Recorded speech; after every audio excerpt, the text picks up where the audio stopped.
So today we're going to do a cardiovascular assessment and a lung assessment on this patient. First, I'm going to look at the anterior chest. And when I'm looking at the anterior chest, I'm looking at the appearance, the color, configuration, and symmetry. I'm also looking at the rate of breathing and the effort of breathing. And when I'm assessing her breathing, I'm looking for any pulsations, paradoxical movements, lifts, heaves, thrills, retractions, and sighing. The next thing I want to do is palpate the anterior chest at the bony prominences. I'm palpating the clavicle, the sternum, and the ribs for any bulges or tenderness. So the next thing I want to do with this patient is assess her lungs. When I assess the lungs, I have 8 points on the front and 10 points on the back, and then I'll do the lateral lungs as well. So when you assess the lungs, you want to start with the apex of the lungs.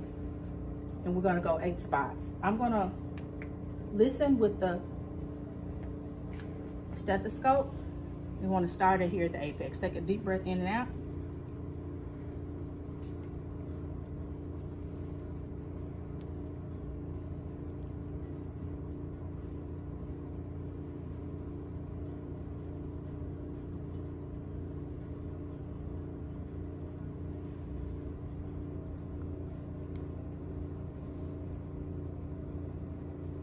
Okay, so when I'm assessing the lungs, you want to make sure that you go from side to side so you compare the left lung to the right lung.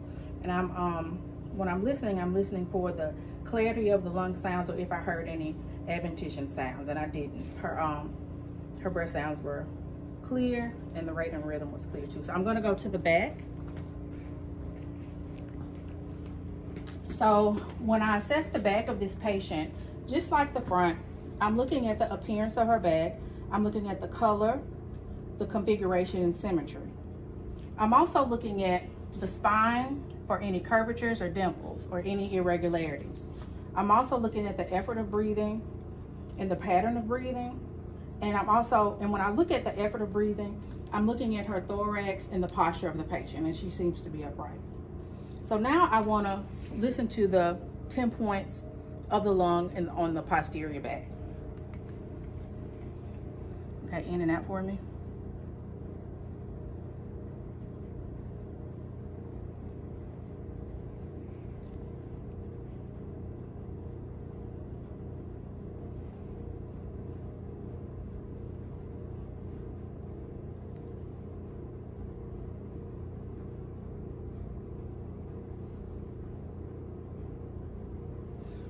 Okay, now I want to listen to the lateral lung. So it's 7 points.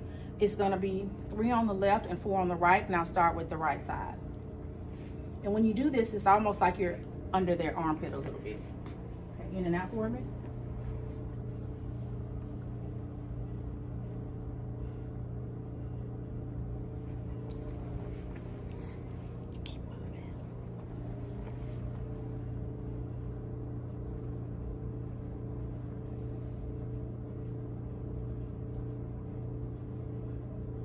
Okay. So now I've assessed the lungs, I've assessed the chest and the back. So now I want to listen to the heart. When I listen to the heart, I want to listen to it with the bell and with the diaphragm. And so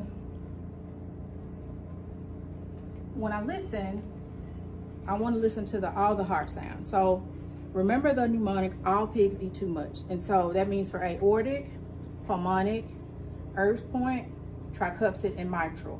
And when you have the mitral valve, it's going to be in the 4th or 5th intercostal space, mid-clavicular line, and it's also where you will palpate the point of maximum impulse. So I'm going to listen for at least 10 to 15 seconds to each part.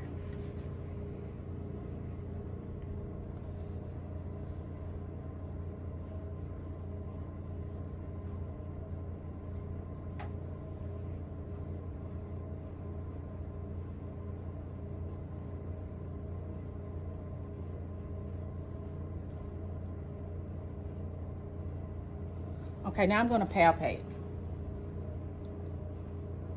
When I palpate, I'm palpating for presence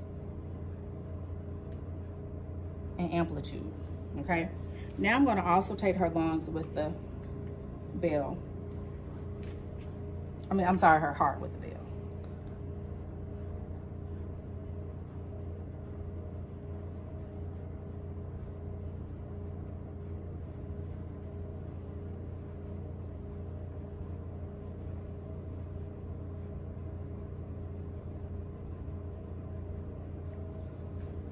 Okay, and remember, when you're palpating, when you're listening to the lungs and you're listening to the heart, it's best for the patient's chest to be bare and their back to be bare. So ideally, that's how it will be when we assess a patient in real life. Now,